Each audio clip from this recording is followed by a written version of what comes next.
네, 출발 증시가이드 2부 순서를 이어가겠습니다. 저희 프로그램 KT 올레 IPTV 그리고 LG U+ TV로도 함께 시청하실 수 있습니다. 많은 관심을 부탁드립니다. 자, 12월의 첫 거래일 일단은 기분 좋은 시작을 했습니다. 하지만 또 마감까지 이런 분위기가 지속될 수 있을지는 장 상황을 지켜봐야만 알 수 있을 것 같습니다. 그만큼 시장의 변동성이 워낙 큰 시기니만큼요. 그리고 많은 전문가분들도 12월 증시를 전강 후약 또는 전약 후강 등등으로 상당히 엇갈리게 전망하고 있습니다. 오늘 출발 증시와이드 2부에서는 여러분께 12월 주식시장에 대응할 수 있는 명쾌한 해법을 제시해드리고자 노력을 하겠습니다. 자, 2부에서 준비한 주요 내용들입니다. 네, 김동섭의 마켓 포인트입니다. IM투자증권 김동섭 이사와 함께 그리스 부채에 대한 내용을 포함해서 무디스가 ESM, EFSF의 신용 등급을 하향시켰다고 하는데 그 자세한 내용과 시장에 미칠 영향을 분석하고요. 네, 오늘도 외국인이 매수에 가담해주고 있습니다. 12월 선물옵션 동시만기에 외국인의 매수 잔고 청산 가능성은 좀 낮다고 하는데요. 과연 12월에는 우호적인 수급 흐름이 지속될 수 있을지 박재민 PB팀장이 실시간 수급 상황과 함께 12월에 대한 수급 전망을 체크해봅니다. 이슈 정보학에서는 동양증권의 김동공 대리와 함께 크리스마스 특수 기대감으로 성탄주에 대한 관심이 높아졌다고 합니다. 관련주에 대한 전략 세우고요. 뿐만 아니라 제조업 선방에도 불구하고 한국의 내수 부진은 지속되고 있는데 한국 경제를 재점검 진단해 보도록 하겠습니다. 네, 김재현의 키포인트에서는 노련한 트레이더 KB투자증권 김재현 차장과 함께 12월 첫 거래일의 오전장 특징들을 정리해보고요. 오후장에 대한 핵심 전략을 세워봅니다. 네, 먼저 시황센터를 연결합니다. 김혜영 캐스터입니다. 네, 시황센터 김혜영입니다. 이번 주 코스피 지수는 저점을 높여 1950선에서의 기술적 반등이 예상되고 있습니다. 미국의 재정절벽 합의가 원활하게 이루어지지 못하고 있는 가운데 오늘 열리는 유로존 재무장관 회의와 6일 있을 EBC 통화정책회의, 또한 삼성과 애플의 특허 소송 1차 판결이 증시에 변수로 작용할 전망인데요. 오늘 강 보합권에서 장출발해 장중 1940선을 회복하기도 한 코스피 지수, 현재는 상승폭이 조금 둔화된 모습입니다. 0.14%의 오름세 보이며 1935선에서 거래되고 있습니다. 이어서 수급 상황 살펴보겠습니다. 오늘 코스피 시장에서는 4일째 외국인이 매수세를 나타내고 있습니다. 현재 514억 원의 매수 우위 나타내면서 지수의 상승 견인차 역할을 해주고 있고요. 반면 개인과 기관은 오늘 200억 원이 넘는 매도 우위를 나타내는 모습입니다. 이어서 코스닥 살펴보겠습니다. 오늘 코스닥 지수는 13거래일 만에 500선을 회복했습니다. 현재는 0.29%의 오름세 보이면서 500선에서 계속해서 거래 이어가는 모습입니다. 이어서 수급 상황 살펴보겠습니다. 오늘 코스닥 시장에서는 개인만이 현재 나홀로 매수세에 가담한 모습입니다. 39억 원의 매수 우위 나타내고 있고요. 기관이 소폭이나마 1억 원의 매도, 외국인이 38억 원의 매도 우위 함께 이어가는 모습입니다. 이어서 환율 살펴보도록 하겠습니다. 이번 주 환율은 각국의 경제지표 발표를 앞두고 뚜렷한 방향성을 나타내기보다는 이 1,080원 선에서의 소폭의 움직임이 예상되고 있는데요. 오늘 환율은 11월 수출 호조 소식에 하락으로 장출발했지만 현재는 상승 전환된 모습입니다. 미 재정절벽 협상 교착에 현재는 80전 오르면서 1,084원 70전에 거래되고 있습니다. 이어서 코스피 시가총액 상위 종목 살펴봅니다. 대장주의 삼성전자가 오늘 외국계 매수세에 힘입어 현재 0.50%의 강보합권에서 거래되고 있습니다. 또한 오늘 현대차 그룹 3인방의 흐름이 좋은데요. 현대차가 1% 이상의 오름세, 현대모비스 역시 강보합권에서 거래되고 있고요. 기아차 역시 1% 이상의 오름세가 포착되면서 현재 62,700원에 거래 중입니다. 이어서 다음 장 살펴보겠습니다. 현재 삼성생명은 약 보합권에서 거래되며 92,500원에, 한국전력은 강 보합권에서 26,850원에 거래 중이고요. 신한지주와 현대중공업은 약 보합권에서 장이어가는 모습입니다. 이어서 코스닥 시가총액 상위 종목 살펴봅니다. CJ 오쇼핑이 현재 0.07%의 약세 흐름 이어가고 있습니다. 반면 SK브로드밴드는 1% 이상의 오름세가 포착되고 있고요.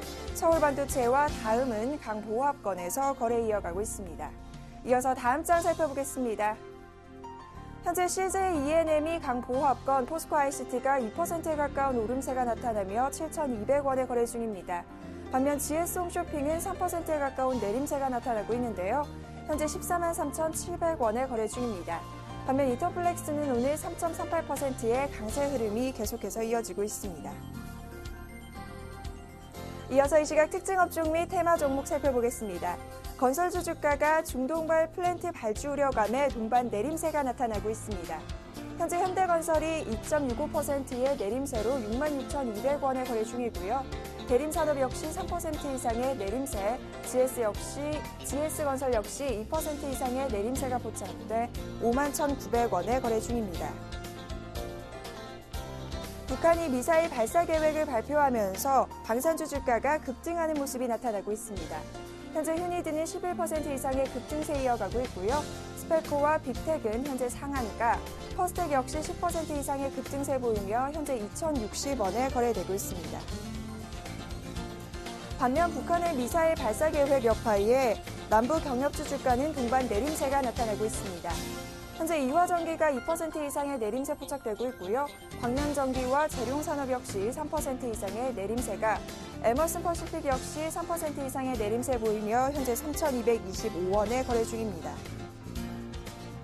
안철수 테마주가 동반 강세 흐름이 포착되고 있습니다.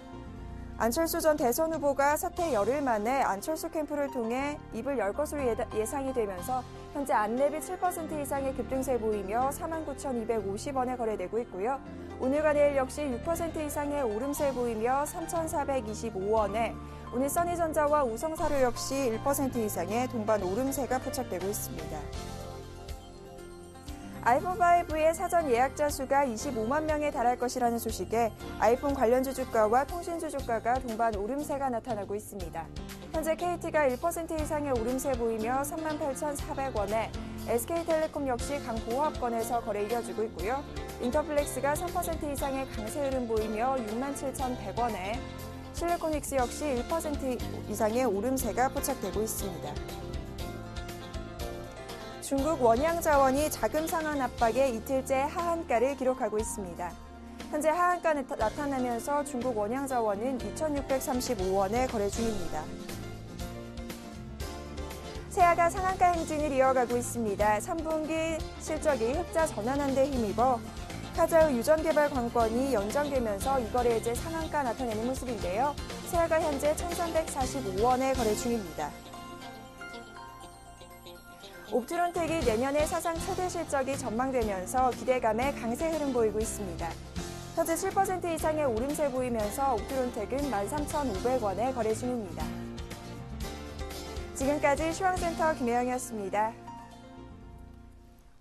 네, 이어서 김동섭의 마켓 포인트 시간입니다. 안녕하세요, 김동섭 이사님. 네, 안녕하세요. 네, 메르켈 독일 총리가 그리스 구제 방법의 하나로 부채 상각인 헤어컷도 고려하고 있다고 밝혔는데요. 자, 이는 이 메르켈 총리가 과거에는 종전까지는 그 수용을 반대했던 입장에서 물러선 것으로 풀이되는데, 이거 어떻게 봐야 될까요? 긍정적으로 봐야 될까요? 약간 이제 긍정적인 요소를 좀 생각을 해야 되겠지만, 내용을 보면 조금 만만치 않은 상황입니다. 일단 이제 지난달 21일인가요? 그때는 그 기독민주당 의원들과 회동했을 때는 그리스 부채 탕감에 대해서는 뭐 거의 힘들다라는 얘기를 했고, 그때는 이제 다른 국가의 경제에게 해가 될 수 있다, 뭐 이런 얘기를 했었습니다. 근데 이번에 좀 마음이 바뀌긴 했는데요. 그 이유는 이제 그리스가 빚에서 빠져나오기가 힘든 상황이라고 판단한 것 같고, 그렇지만 문제는 뭐냐면, 만약 그리스가 구제금융 없이 부채를 해결할 수 있다고 판단되면이라는 얘기를 했거든요. 이게 사실 거의 어렵죠. 그리스 같은 경우에는 이제 제조업이 없기 때문에 사실 수입과 수출 이게 맞지가 않습니다. 맞지가 않기 때문에 어려운 부분인데, 이런 이제 전제 조건을 깔았죠. 그럴 경우에는 이제 부채 탕감을 생각해 볼 수 있고, 그 시점도 바로가 아니고 2014년, 15년까지 뭐 지켜보자 이런 식으로 얘기를 했죠. 그렇지만 마인드는 좀 바뀌었다라는 거고, 또 하나는 뭐냐면 이 메르켈 총리도 이런 얘기를 했지만 강경론자 중에 한 명이 쇼이블레 재무장관인데, 그 사람도 결국 이런 얘기를 했습니다. 결국에는 채권단이 부채 탕감에 나서야 할 것이다 이런 얘기를 했죠. 결국 그리스에 대한 부채 탕감에 대한 부분을 일단 생각을 하고 있다는 거에 대해서 한번 던져봤고, 그걸 이제 전제 조건을 깔았지만 시간이 지나면 결국에는 해결해 줄 것이다라는 생각을 해볼 수 있는 대목이다.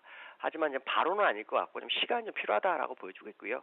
어쨌든 그리스에 대한 유연한 생각이 시장에는 도움이 좀 될 것이다라고 봐야 될 것 같습니다. 네. 자, 그리고 무디스가 유로 안정화기구 ESM 그리고 유럽 재정 안정기금은 EFSF의 신용 등급을 하향 조정했다고 하는데요. 자, 어떤 내용일까요? 이게 이제 좀, 이 걱정이 좀 되는 부분이긴 한데요. 이거 신용등급은 이제 원래 트리플 A였습니다. 근데 이거 이제 더블 A1으로 이제 강등을 했거든요. 유로 안정기금 ESM하고 유로 재정 안정기금 EFSF를 이제 무디스가 하향 조정했는데 일단 전망도 부정적으로 유지했습니다. 이유는 다른 게 아니죠. 프랑스가 신용등급이 강등됐기 때문에 그 영향이다라는 겁니다. 여기서 이제 프랑스를 왜 갑자기 언급했을까 생각하실 수 있는데요. 유로존에서는 그 프랑스하고 독일이 쌍두입니다. 쌍두마차입니다. 그래서 그들이 그 시장을 이끌고 있기도 하지만 유로존의 EFSF의 기초자산이기도 하죠. 그러니까 기초자산의 가치가 떨어지면 우리가 개인 신용도 낮아지면 은행에서 대출 금리가 높아지고 대출의 한도가 약해지는 것처럼 그 프랑스 신용도의 강등은 결국에 가서는 EFSF나 ESM을 통해서 나중에 자본을 확충하는데 문제가 될 거라는 거죠. 그거를 미리 경고의 의미가 또 있고 또 하나는 뭐냐면 이렇게 느슨하게 개혁을 하다가는 문제가 된다. 뭐 그리스 하나 해결하는데도 진짜 몇 년 걸리지 않습니까? 그러니까 이런 부분들을 이런 식으로 해결해서는 안 되고 좀 빠르게 좀 해야 된다. 특히 프랑스 같은 경우는 지금 실업률도 높아진 상태에서 개혁을 하고 있지만 그것이 실제로 시장의 어떤 기대치를 못 벗어나고 있기 때문에 만약에 프랑스가 문제가 되면 결국 EFSF나 ESM도 큰 문제가 될 수 있다는 것을 알려주는 거죠. 결국 그 유로존을 해결하는 데 있어서 좀 속도를 내라는 의미가 좀 더 크지 않을까라고 판단하고 있고요. 이로 인해서 이제 오늘 밤 유로존 장이 어떻게 될지 좀 봐야 되겠지만 일단은 지금은 재정 절벽이라는 이슈가 더 크기 때문에 그 이슈에 아마 재료가 좀 묻히지 않을까라는 생각을 해보고 있습니다. 네. 자, 이 증시 전문가들은 12월 증시를 긍정적으로 보기도 하고 또 반면에 머물러가는 그런 장세를 이어갈 것이다 전망도 하더라고요. 자, 대형주 중심의 포트폴리오를 구성하는 것은 과연 유리한 걸지요? 네, 제가 볼 때 유리하다고 봅니다. 지금 시장이 많은 그 전략가들 입장에서는 좀 상승 얘기하기 부담스럽겠죠. 왜냐하면 지금 재정절벽 이슈도 있고 또 북한발 악재도 있고 여러 가지가 이슈가 있고 또 우리나라 대선이 있기 때문에 이런 부분들 때문에 주가가 좀 소강 상태 가능성은 아마 언급할 겁니다. 근데 제가 보는 게는 다릅니다. 저는 이달이 아주 큰 상승으로 갈 수 있는 교두보를 확보하는 자리다라고 판단하고 있고 그 교두보를 확보할 때는 양봉이 아주 큰 게 있어야 한다라고 판단합니다. 그렇다면 당연히 대형주로 들어가야 되겠죠. 양봉이 커야 되는 이유는 다른 거 없습니다. 투자가들의 심리를 자극해야 되고요. 또 하나는 뭐냐면 저점에서 못 산 어떤 투자가들이 따라붙게끔 유도를 해야 되거든요. 평이하게 같이 올라가면서 누구나 다 주식을 가져가긴 하지 않습니다. 주식이라는 것은 항상 아시겠지만 한 A라는 회사에 주식이 10주가 있으면 그 10주가 10명이 가지고 있으면 주가는 안 가죠. 5명이나 3명 정도로 압축돼서 물량 가지고 있을 때 희소성의 원칙에서 주가가 가게 돼 있습니다. 지금은 그 상황이 될 거라는 거죠. 결국 주가는 12월 달에 아주 큰 상승을 염두에 둔 매매가 필요하고 그러기 위해서는 대형주 위주로 좀 접근해야 됩니다. 물론 여러 가지 악재가 있지만 제가 볼 때 그 악재가 항상 공포를 먹어가면서 주가는 상승하기 때문에 지금 상황에서는 아마 상승 쪽에 무게를 싣고 접근하는 것이 맞지 않나 이렇게 판단하고 있습니다. 네, 자, 지금까지 IM투자증권의 김동섭 이사였습니다. 감사합니다. 네, 감사합니다. 네, 자, 신한 PWM 압구정센터 박재민 PB팀장과는 화상 연결을 하겠습니다. 안녕하세요. 네, 안녕하세요. 네, 시장의 흐름 또 수급 상황은 어떠합니까? 네, 12월 아무래도 첫 거래일이고요. 그리고 올해 2012년 마지막 월 거래일입니다. 일단은 12월 일단 한 달 시작은 나쁘지는 않습니다. 뭐 지수상으로 보면은 아침에 10포인트 가까이 상승을 했다가 다 되돌렸습니다. 뭐 제가 방송 전에 항상 1시간을 원래 항상 시장의 변동성이 가장 그날의 방향성을 알려주는 원래 시간대가 9시부터 10시로 항상 보고 있는데요. 오늘 시장도 뭐 어떻게 보면은 좀 가두리 장이다 이렇게 좀 표현을 하고 싶고요. 아무래도 상승에 대한 힘도 상당하지만 그 상승을 하면은 할수록 그 차익 실현을 하려는 그 물량도 만만치 않은 게 사실 지금의 시장의 단면이다 이렇게 말씀을 드리면서 시작을 해보겠습니다. 오늘 일단은 코스피 외국인은 사고 있고요. 기관은 팔고 있습니다. 물론 기관은 지금 베이시스가 상당히 좋은데요. 거의 뭐 0.8 금요일날 사실 거의 1회 끝났기 때문에 만기를 얼마 안 앞두고서 사실 시장이 매수세가 이렇게 좋아진다는 거는 오늘 프로그램이 매수세가 상당히 들어오거나 아니면 선물이 갭락을 하거나 둘 중에 하나였는데 프로그램이 매수가 들어오는 걸로 일단 시장에 대해서 좋게는 시작을 했습니다. 외국인도 일단 553억 정도 사고 있고요. 기본적으로 전기전자 운수정비 업종 역시 전차군단에 대한 그 러브가 상당하고 있습니다. 근데 기관은 팔고 있거든요. 일단 투신 그리고 그동안 샀던 우호적인 세력, 기금, 보험, 증권 전부 다 팔고 있습니다. 다만 프로그램 물량, 국가 차익 쪽에서 지금 들어오기보다는 프로그램 매수는 비차익 쪽 외국인 매수라고 보시면 되고요. 결국에 앞서 말씀드린 프로그램 매수 400억 정도, 외국인이 550억 중에 400억이 프로그램 비차익 쪽으로 외국인이 산다. 즉 기관은 오늘 다 팔고 외국인은 사고 있다 보시면 되고요. 개인은 그런 가운데 좀 중립을 지키는 모습입니다. 277억 정도 팔고는 있는데 또 선물 시장에서는 상당히 좀 1,400억 정도 사는 모습이 보이고 있고요. 코스닥 시장을 좀 말씀을 드리면 좀 반대입니다. 개인이 53억을 사고 있고요. 외국인 40억, 기관이 11억 정도 팔고 있습니다. 어쨌든 지금 양시장은 조금 상승을 해서 일단 기주적으로 나쁜 건 아닌데요. 다만 지금 안 좋은 것이 뭐냐면요. 지난주에가 지지난주에 있었던 블랙 프라이데이 기대감으로 상당히 상승 기조를 많이 하락했던 걸 되돌렸으면은 이번 주는 다시 재정절벽 이슈가 변동성을 키울 수 있는 장세고요. 아무것도 해결된 것은 아직 없고 진전은 없기 때문에 분명히 오늘 시장은 출발은 좋게 하지만 보통 항상 월물초는 좀 좋습니다. 월물초가 나쁜 적은 별로 없었던 것 같아요. 제 경험상으로 봤을 때. 근데 그 변동성이 이번 주 상당히 있을 수 있습니다. 미국이나 중국에서도 지표들도 상당히 많고요. 그리고 오늘 환율적인 부분은 제가 지금 아침에 체크는 안 했었는데 환율적인 부분도 지금 상당히 원화 강세가 기술적으로 계속 이어나가고 있는 점은 그다지 국내 증시에 우호적이지 않기 때문에 어쨌든 좀 봐야 될 것 같고요.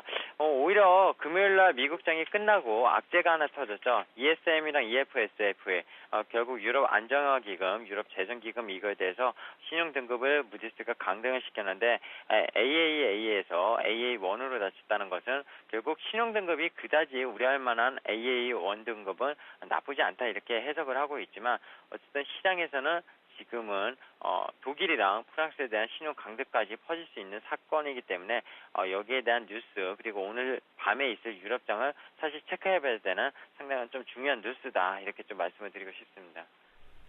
네, 자, 오늘 기관과 외국인 등등 주체별 속내는 어떤 것일까요? 네, 일단은요, 외국인. 자, 오늘은요, 어떤 속내보다는 좀 12월에 대해서 거래를 시작하면서 좀 말씀을 드리고자 합니다. 자, 이제 12월이다. 12월 좀 잘 마무리를 해보자. 이렇게 좀 외국인의 판단을 쓴 것 같고요. 비착으로 사고, 팔고 하는 거 그다지 중요하지 않다고 했습니다. 그래서 오늘 비착 매수는 들어와서 지수를 견조하게 만들고 있지만, 물량을 던지기 위해서 사는 물량이 이게 또 비착이기 때문에, 그렇게 좀 믿는 물량이 아니시길 좀 말씀을 드리고 싶고요. 개인은요, 올해 한 해 정말 손해 많이 봤다. 3분기에만 2분기 대비 개인의 손실이 20조 원이 넘는다는 주식 손실이 그런 기사를 제가 봤는데 상당히 좀 손실이 많았던 한 해가 아닌가. 코스피 지수로 보면은 상승도 많지는 않았지만 하락이 많지는 않았던 장인데 손해 좀 많이 봤을 것 같습니다. 한숨만 좀 쉬고 있는 개인들의 모습이 좀 표현을 해보고 싶었고요. 기관 같은 경우에 산타랠리를 좀 만들어 볼까. 결국엔 뉴스들도 지금 산타랠리 가능하겠냐 말겠냐 이런 뉴스들이 나오고 있는데 연기금이 1조 5천억 정도가 12월에 더 쌓일 수 있다는 뉴스도 오늘 나온 걸 봤습니다. 연기금 우군을 믿고 투신권이나 증권 쪽에서 더 달라붙을지는 좀 봐야 될 것 같은데요. 어쨌든 산타랠리에 대한 그런 기대감 기관 쪽에서는 좀 만들려고 일단 좀 생각을 하고 있는 것 같습니다. 네. 자, 오늘 장 개인을 위한 투자 전략을 짜주셔야 될 텐데요. 12월 달이니까 12월 달을 중심으로 투자 전략을 제시해 주시기 바랍니다. 네, 맞습니다. 앞서 수급 주체도 그렇고요. 12월 달 마지막 거래월입니다. 일단은 12월 거래월이 10번 중에 과거가 사례로 7번은 상승을 했고요. 3번이 하락을 했는데 그다지 나쁘지 않았고 배당락이라는 그 또 월물입니다. 아무래도 전차군단의 주식 상승이 12월에도 계속 될 거다. 그리고 좀 더 추가 상승보다는 사실 지수를 방어한다는 의미가 더 클 것 같은데요. 그게 사실 그 것들이 대한 상승이 올해 주식시장을 좋게 만들어내냐? 그렇지 않다는 거죠, 결국엔. 그리고 아직 끝나지 않은 저축은행 사태, 그리고 대선이 다다음 주 12월 19일 3주 남았는데요. 지금 다다음 주네요. 3주 남았는데 그 대선 이후에 기간의 수급 상황도 상당히 중요하다고 보고 있습니다. 결국 12월물에 대한 아무래도 거래 체감은 박스권 지수가 계속 이어질 것이다. 1900, 1940선 이 정도 계속 이어질 것이다. 저는 보고 있고요.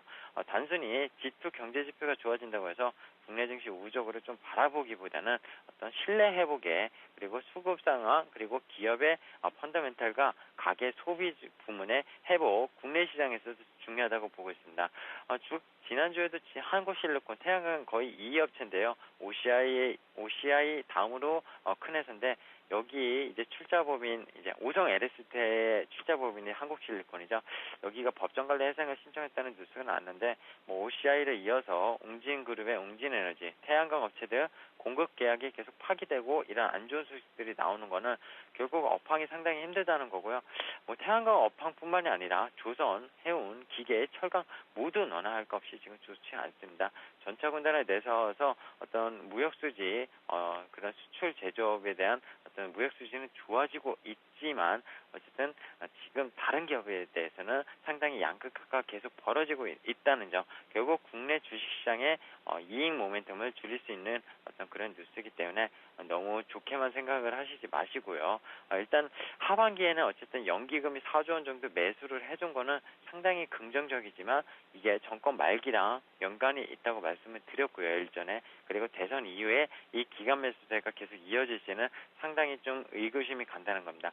솔직히 삼각수렴형 패턴형으로 코스피 일봉 차트를 보면은, 과거 사례를 보면은 지금 상당히 변곡점입니다. 12월이 큰 상승이 나올 수도 있고요, 큰 하락이 나올 수도 있습니다. 근데 이게 아마 내년 1월 달 정도로 좀 미뤄지지 않을까. 왜냐하면 재정절벽 이슈랑 결국에는 지금 우리나라 같은 경우 대선, 이런 이슈들이 결국에는 그런 변동성을 좀 더 뒤로 미룰 수 있는 장이기 때문에 상당히 올라오면은 저는 현금화시키는 작업 계속 필요하다고 보고 있고요.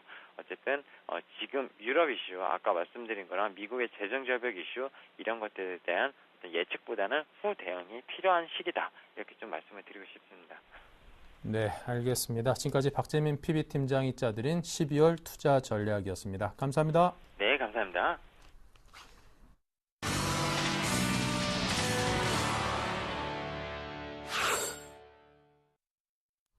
네, 자, 오인의 전문가와 함께하는 12자 투자 전략부터 보겠습니다.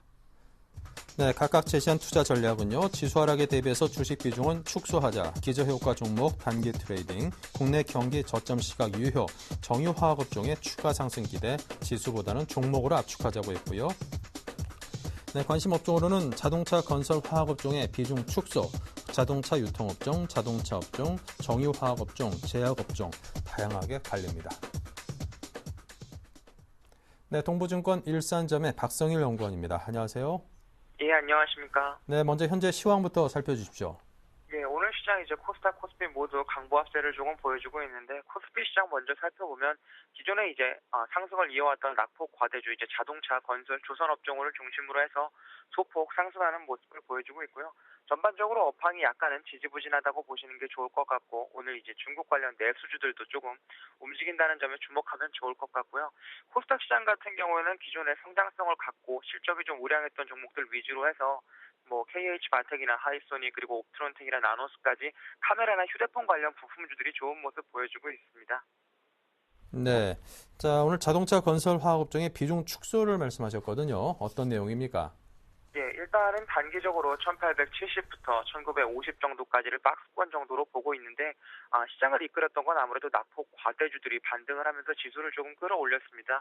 그럼에도 불구하고 밸류 매력이 조금 있었기 때문에 올라왔지만, 2013년 이제 내년 1분기를 두고 봤을 때는 성장성 그리고 실적이 아직까지는 조금 미약하다라고 보여지고 있기 때문에 반등시마다 이렇게 낙폭이 과대해서 올라온 종목들에 대해서는 비중을 조금 축소하시는 게 좋겠다라는 말씀을 드리겠고, 기존에 이제 강세를 보였던 SK 하이닉스나 LG 디스플레이 그리고 삼성전자가 최근에 조금 쉬어가는 타이밍을 갖고 있던데, 2013년 이제 실적 같은 경우는 IT 쪽에서 나올 확률이 가장 높기 때문에 이런 것들은 조금 팔아서 지금 빠지고 있는 SK 하이닉스나 LG 디스플레이 쪽으로 넘어가시는 게 코스피 시장에서는 맞다라고 판단이 되고 있고요.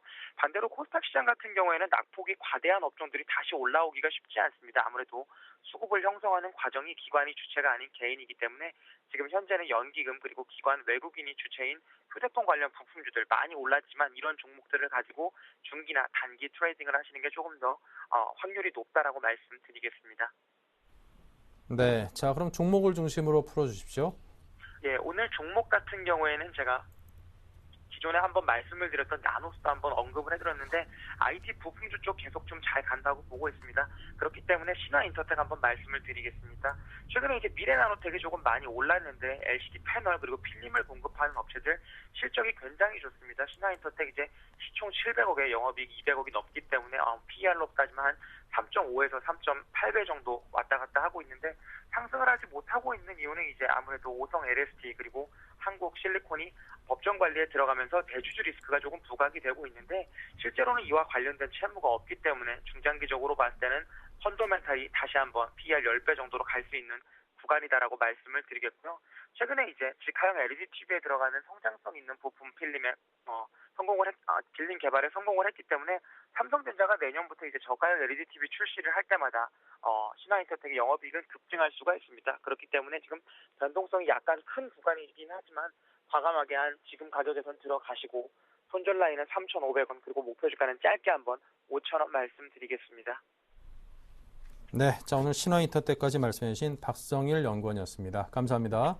예, 감사합니다. 네, 자 계속해서 이슈 정복하기 박미라 아나운서 만납니다. 안녕하세요. 이슈 정복하기 박미라입니다. 오늘의 주요 이슈들 함께 정리해보겠습니다. 통계청이 발표한 10월 산업활동 동향을 보면 광공업 생산은 전월 대비 0.6% 증가했으나 전년 동월 대비 0.7% 감소했습니다. 산업 생산이 전년 동월 대비 감소한 것은 올 1월 이후 9개월 만입니다. 전문가들은 대선 이후 성장에 중점을 둔 경제정책이 나올 것으로 기대하고 있습니다. 경기 불황의 파고가 여전하지만 증시는 벌써 크리스마스 특수 기대감이 반영되고 있습니다. 연말이 다가오면서 완구와 보석 등 소비 특수 관련주들이 강세를 보일 것이란 전망 때문입니다. 3분기 말에 호전되는 모습을 보이던 실물 경제가 4분기 첫 달 소비와 서비스 생산 등 내수 지표가 불안한 모습을 보이면서 바닥을 찍고 있습니다. 경기 선행지수도 하락세여서 단기적으로 국내 경기가 반등할 모멘텀은 약할 것으로 전망됩니다. 네, 이슈 정복하기 오늘 순서는 동양증권 김동공 대리와 함께하겠습니다. 대리님 안녕하세요. 예, 안녕하세요. 네, 10월 산업활동 동향을 보면 광공업 생산은 전월 대비 증가했으나 1년 전과 비교하면 오히려 감소세를 보이기도 했죠. 대선이 지나고 나면 본격적으로 반등을 기대해 볼 수 있을까요? 네, 증시를 판단하는 데 가장 중요한 잣대가 기업 실적과 경기로 볼 수 있습니다. 이런 측면에서 통계청이 30일 내놓은 10월 산업활동 동향이 중요한데 결과가 조금 실망스럽습니다. 이날 코스피 지수는 이제 장 막판 매도세가 늘어나면서 전일 대비 1.95포인트 하락한 1932.90포인트에 맞췄는데요. 10월 광공업 생산은 전월 대비 0.6% 증가했지만 전년 동월 대비로는 0.7% 감소를 했습니다. 산업 생산이 전년 동월 대비 감소한 것은 올 1월 이후 9개월 만입니다. 10월 수출이 전년 대비 0.2%로 4개월 만에 증가했음에도 불구하고 내수 위축이 10월 산업 생산의 감소를 불러온 것으로 그게 풀이가 됩니다. 미국의 재정절벽 이슈 그리고 유로존 재정위기, 대통령 선거 등 대내외 정책 불확실성으로 경기가 좀처럼 살아나지 못하고 있는 셈입니다. 대내외 정책 불확실성이 투자 심리에 악영향을 미쳤고 중국과 미국 등 대외 여건이 조금씩 개선되고 있지만 가파른 원화 절상이 수출 회복의 걸림돌이라면서 4분기부터 완만한 경기 회복을 기대했지만 예상보다 경기 회복이 지연되고 있는 것으로 보여집니다.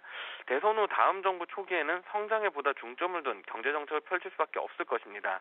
그렇기 때문에 기준금리 추가 인하 그리고 재정부양책 투입 등을 시행할 가능성이 높습니다.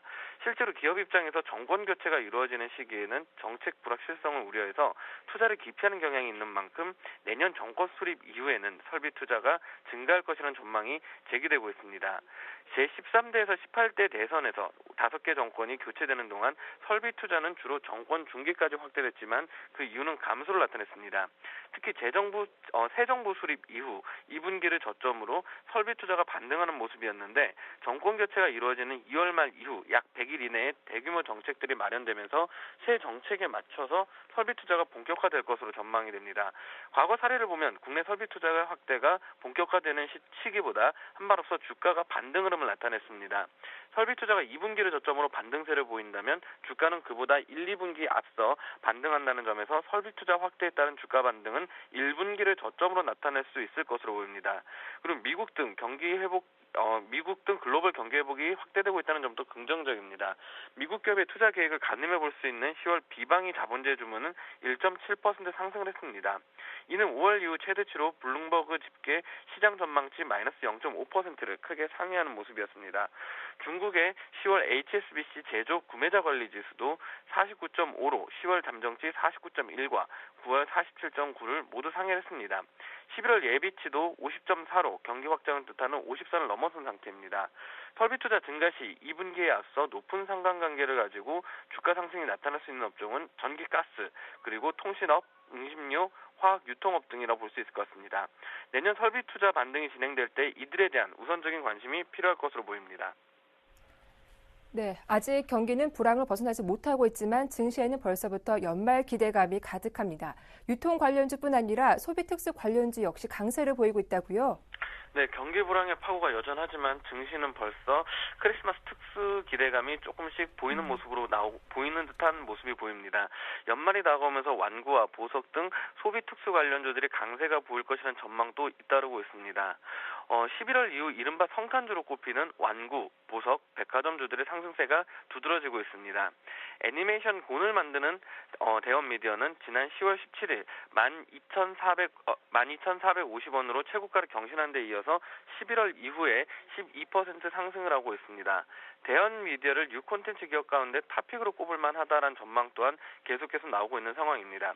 대원 미디어는 국내 최초 TV 애니메이션 제작사로 지난 8월 EBS에서 애니메이션 곤을 방송 시작한 이후 9.8%의 시청률을 기록하면서 뽀로로의 최고 시청률을 넘어선 바가 있습니다. 대원미디어는 올 3분기 영업 손실이 2억 600만 원이었지만 전년보다는 적자폭이 축소됐습니다. 대원미디어 측은 차기 성장 엔진인 애니메이션 곤과 그리고 모바일 게임 등의 디지털 콘텐츠 사업에서 조금씩 성과가 나타나고 있다고 말을 하고 있습니다. 곤 완구류의 국내 생산업체인 오로라도 10월 17일 6,540원으로 단기 고점을 형성한 뒤 11월 이후 14%가 오르고 있는 상황입니다. 오로라는 유후와 친구들 같은 캐릭터 분야로도 사업을 확장하고 있습니다. 오로라는 그동안 12월이 포함된 4분기 실적이 앞선 분기보다 호조세를 보여왔습니다. 이 회사의 2010년과 11년 개별 기준 4분기 매출액은 각각 204억 원과 217억 원으로 1에서 3분기 평균 매출액을 상회하고 있습니다. 매출의 20%가 넘는 비중을 차지하고 있는 유유와 친구들은 완구뿐만 아니라 콘텐츠 사업으로도 진화하고 있습니다. 매출 규모는 아직 미미하지만 콘텐츠 매출 비중이 2010년 0.4%에서 2011년 1.8%로 350% 증가하면서 완구 판매 증진에 긍정적인 영향을 미치고 있다라고 볼 수 있습니다. 보석 브랜드 JST나를 갖고 있는 로만손도 신바람이 난 모습입니다. 로만손의 주가는 10월 17일 15,100원으로 최고가를 경신한 이후 10월 이후 20%의 상승세를 타고 있는 상황입니다. 이 회사는 3분기 매출액 267억 원과 그리고 영업이익이 21억을 올렸지만 크리스마스가 낀 12월에는 실적 호조세가 두드러질 전망입니다. 3분기에는 내수 경기 불황으로 판매가 예상보다 부진한 것으로 보입니다. 하지만 4분기는 크리스마스가 있는 계절적 성수기로 매출액 307억 원, 영업이익 24억 원의 개선된 실적이 기대되고 있습니다. 연말 성수기가 다가오면서 유통주 주가도 순풍을 타고 있습니다. 현대백화점은 11월 이후 11% 상승을 했고 롯데쇼핑과 신세계도 3에서 6% 오르고 있습니다. 유럽 재정위기를 비롯한 대외 여건이 여전히 불안하지만 전문가들은 12월 산타랠리가 증시에 단비를 내려줄 것으로 내다보고 있는 상황입니다. 2000년 이후 코스피의 12월 상승률은 이 기간 월 평균 등락률인 0.68%보다 1.06% 높았습니다. 12월에는 배당 효과를 기대했던 점, 그리고 미 최대 쇼핑 시즌이라는 점, 윈도우 드레싱 효과, 그리고 내년 증시 상승에 대한 기대 등이 맞물려 유난히 다른 달보다 상승률이 좀 더 높았습니다. 대외 불확실성 요인이 차츰 완화되는 국면에 접어든 만큼 올해도 연말 랠리에 대한 기대는 가능하다라고 좀 사료가 되고 있습니다. 네. 끝으로 여러 경제 지표들을 보면 경기 상황이 나아지지 않고 있음을 확인할 수 있는데요. 제조업은 선방하고 있어도 내수 관련주는 계속 부진한 모습을 보이고 있더라고요. 그 이유에 대해서 자세하게 풀이해 주시죠. 네, 한국 경제가 경기 침체 터널을 쉽게 벗어나지 못하고 있는 듯한 모습이 나오고 있습니다. 3분기 말에 호전 조짐이던 실물 경제가 4분기 첫 달에 소비와 서비스 생산 등 내수 지표가 다시 불안해지면서 바닥을 긴 것입니다. 수출 증가에 힘입어 광공업 생산이 전월 대비로 2달째 늘었지만 3분기에 바닥을 찍을 것이라는 3분기 저점론은 힘을 좀 잃어가는 것이 아닌가라는 시장에 대한 우려가 나오고 있습니다. 통계청이 20일 발표한 10월 산업 활동 동향을 보면 지난달 전 산업 생산은 전월보다 0.2% 줄고 작년 10월보다도 0.5% 감소를 했습니다. 전월 대비로는 제조업 생산이 늘었는데도 서비스업의 부진한 영향이 컸습니다. 소비 지표인 소매 판매도 줄었습니다. 설비 투자와 건설 기성도 부진하기는 마찬가지였습니다. 이런 흐름은 9월 전월 대비 지표가 호전된 다음에 나온 만큼 실물 경제가 내수를 중심으로 바닥을 맴돌고 있다는 점을 보여줍니다. 여기에는 추석과 그에 이어 개천절로 연결된 징검다리 연휴 효과도 작용한 것으로 정부는 봤습니다. 명절 직후 1에서 2주간 음식료품 판매가 부진해지는 경향이 있고 연휴가 생산 지표에 악영향을 줬다는 것입니다. 이런 분석은 지표에서도 확인이 되고 있습니다. 전월 대비 승용차를 포함한 내구재 그리고 준내구재 소비는 증가한 반면 식료품 비중이 높은 비내구재는 큰 폭으로 줄어들었습니다. 기획재정부 김정관 경제분석과장은 주요 지표들이 혼전된 모습이라면서 추석 효과가 9월에 먼저 반영된 데다 명절 이후 식음료 소비 감소가 소매 판매와 도소매 산업 생산에 부정적인 영향을 줬다라고 밝혔습니다. 제조업의 상대적 선방은 반도체와 자동차가 주도를 했습니다. 10월 수출이 471억 달러로 작년 같은 달보다 이제 1.1% 늘어난 덕분입니다. 기아자동차의 광주 2공장 증축 요인이 없었다면 광공업 생산은 더 늘었을 것으로 풀이되고 있습니다. 경기 지표가 좀 나빠졌습니다. 경기 국면을 예고해주는 경기 선행지수 순환 변동치는 전월 대비 석 달째 하락을 했습니다. 한국은행 11월 기업 경기 실사 지수를 보면 이달 상황도 그다지 나아지지는 않을 것으로 보입니다. 11월 제조업 업황 BSI는 67까지 떨어져 2009년 4월 이후 가장 낮았습니다. 특히 대기업과 수출기업은 올랐지만 중소기업과 내수기업은 하락을 했습니다. 민간 부문의 경제 심리를 보여주는 경제 심리 지수도 7개월째 부진을 하고 있습니다. 12월을 보는 기업들의 시각도 어둡 것으로 보여집니다. 전국경제인연합회가 매출액 기준 600대 기업을 대상으로 기업경기 실사지수를 조사한 결과를 보면 12월 종합경기 전망치가 81을 기록해서 2009년 3월 이후 최저치를 찍었습니다. 이 같은 연들을 살펴봤을 때 지금 시장감을 살펴봤을 때 시장 아직까지는 박스권에 갇혀있는 듯한 모습이 나오고 있습니다. 하지만 반도체와 자동차 위주로 지표상에서는 선방이 나오고 있는 상황입니다. 연말 랠리에 대한 기대감은 전 종목으로 확산되지는 않을 것으로 보입니다. 일부러 압축된 종목, 최근 들어서 IT주와 최근 들어 수익률이 괜찮게 나오고 있는 자동차주, 이 지표가 괜찮은 종목들에 한해서 연말 랠리를 이끌어 나갈 것으로 보입니다. 모든 종목이 다 가지는 못하는 연말 랠리가 될 것으로 보이고 다른 기타 종목들은 증시가 일단 어느 정도 올라올 때 비중을 축소하여서 IT주와 자동차주, 특히 IT주 쪽에 집중하시는 그런 전략이 필요하지 않을까 그렇게 평가가 됩니다. 네. 동양증권 김동공 대리의 도움 말씀이었습니다. 고맙습니다. 네, 감사합니다. 지금까지 이슈 정복하기였습니다.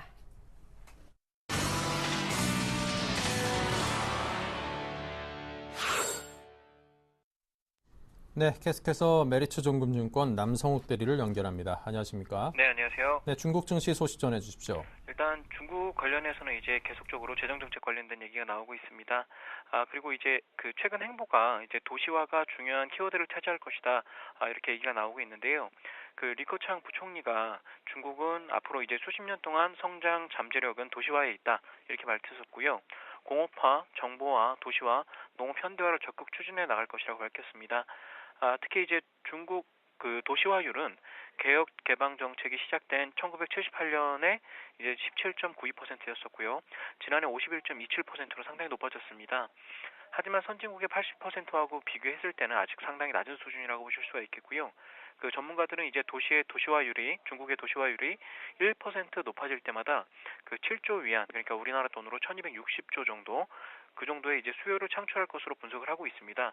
때문에 이제 도시화는 취업, 주택, 의료, 교육, 양로, SOC 등의 그 수요를 높이기 때문에 앞으로 내수 중심의 성장으로 전환을 할 때 가장 큰 버팀목이 될 수 있는 가능성이 있습니다. 네, 자 이렇게 해서 메리츠증권의 남성욱 대리로부터 중국 증시 소식을 전해 들었습니다. 감사합니다. 네, 감사합니다.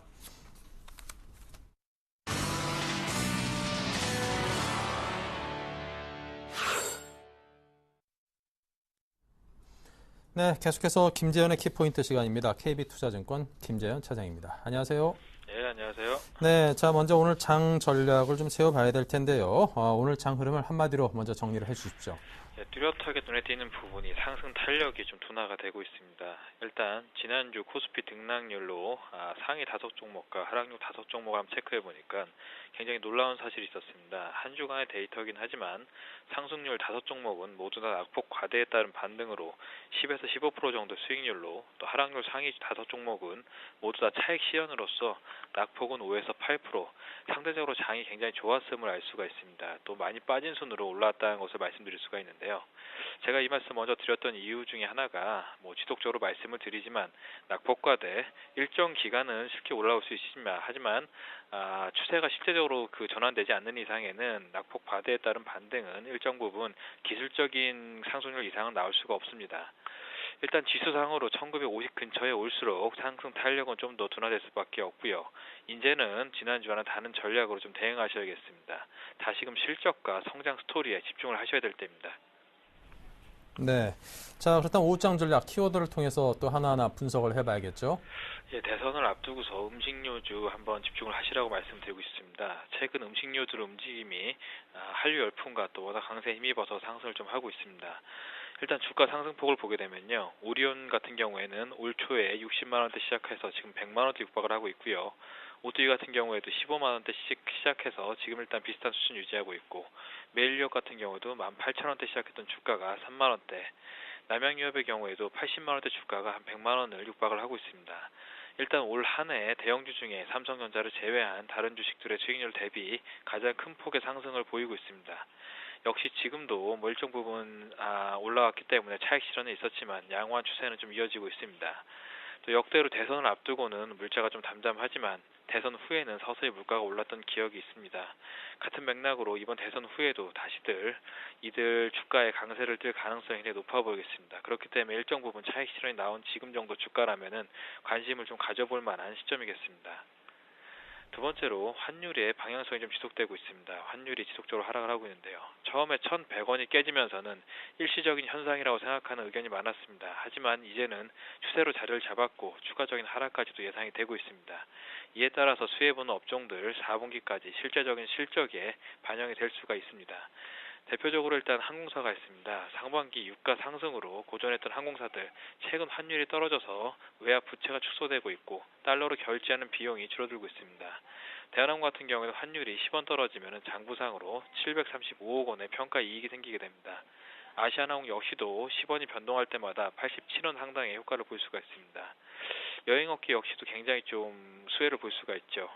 워낙 강세로 인해 해외여행 가격에 상당히 우호적인 상황이 연출되고 있기 때문입니다. 또 면세점 역시도 관광객들의 구매액이 늘면서 자연스레 혜택을 볼 전망입니다.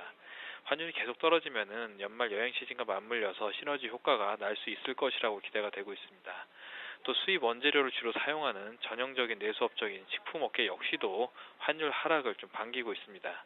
일단 가장 주목할 만한 업종은 역시나 여행주입니다. 지속적인 좀 상승 모멘텀을 받을 수밖에 없고요. 일단 환율이 올라가가지고 자국민이 해외여행 가는 것들이 굉장히 좀 우호적인 상황이지만 일단 아시아 동반 통화가 올라갔다는 점에서 해외 쪽에서 우리나라 들어오는 수요 역시도 줄어들 거라고 생각은 하지 않습니다. 실제적으로 비자 완화나 이런 부분 때문에 중국 쪽에서 굉장히 좀 관광객들이 많이 몰려오고 있고요. 이런 부분에서 이제 카지노 주까지도 현재는 좀 주목해야 될 시점입니다. 올해 한 해 제가 지속적으로 강조드렸던 말씀들 지속적으로 좀 반복이 되고는 있지만 장이 좋지 않기 때문에 새로운 테마나 새롭게 기댈 수 있는 부분이 많지 않습니다. 지속적으로 강했던 종목들 군에 다시 한번 좀 주목을 하시기 바라겠습니다. 네, 자 그렇다면 오늘 관심 종목은 어떤 기업을 눈여겨보고 계시는지요? 일단 앞서서 음식료주나 환율 관련된 종목들은 좀 많이 소개를 해드렸기 때문에 네. 수급이 양호한 종목 SK 브로드밴드를 준비를 했습니다.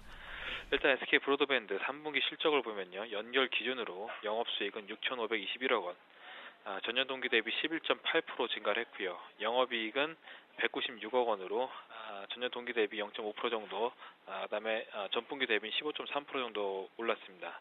당기 순이익이 64억 원으로 일단 전 분기 대비 100% 이상을 기록을 했고요. 초고속 인터넷 사업은 SK텔레콤과의 유무선 결합 효과를 통해서 경쟁 우위를 지속하면서 가입자 순증세를 좀 지속하고 있습니다. SK텔레콤과의 재판매를 통해서 마케팅 비용을 줄일 수 있어서 실적 개선에 큰 기여를 하고 있고요. 또 지상파 방송의 디지털 전환과 함께 IPTV 가입자 순증은 분기를 거듭할수록 증가하고 있습니다. 월별로 4.1만 명이 순증하면서 2011년 대비 3.3배 순증 가입자를 기록하고 있습니다.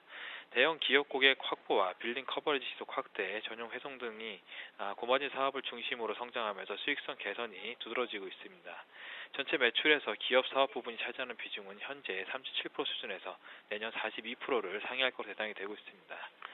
차트를 보시면 최근에 좀 상승이 굉장히 돋보였습니다. 일단 그동안에 좀 좋지 않았던 실적을 벗어던지고 이제는 좀 정상 궤도를 잡았다고 보였기 때문에 큰 폭의 상승이 있었습니다. 약 한 7월부터 12월까지 보면은 6개월 놔두고서 주가가 약 2배 정도 상승이 있었는데요. 차트만 보면 굉장히 좀 비싸 보입니다. 하지만 실제적으로 SK 브로드밴드 액면가가 5,000원임을 생각한다면은 아직도 액면가 이하로서 굉장히 저평가 영역에 있고요. 최근에 기관과 외인 쪽의 수급이 굉장히 좀 두드러진 종목 중에 하나입니다. 일정 부분 많이 올랐기 때문에 차익 실현 나오고 있지만 차익 실현하면서 바로 또 신규 자금으로 매수가 들어온 종목이기 때문에 제가 보기에는 당분간 올 연말이나 내년 초까지는 이런 추세가 유지될 수 있다고 보여지겠습니다. 일단 단기적으로요. 매수가는 4,800원 정도 매수하시면 되겠고요. 목표가는 5,700원, 손절가는 4,520원 제시해드리겠습니다. 네, 자 이제 12월입니다. 12월 장에 대한 대응 전략 짧게 부탁드립니다. 네, 12월 장 같은 경우에는 일단 11월을 마치면서 일정 부분 고점 차트에서는 차익 실현이 나왔고요. 그다음에 저가 차트에서는 반등이 나왔습니다.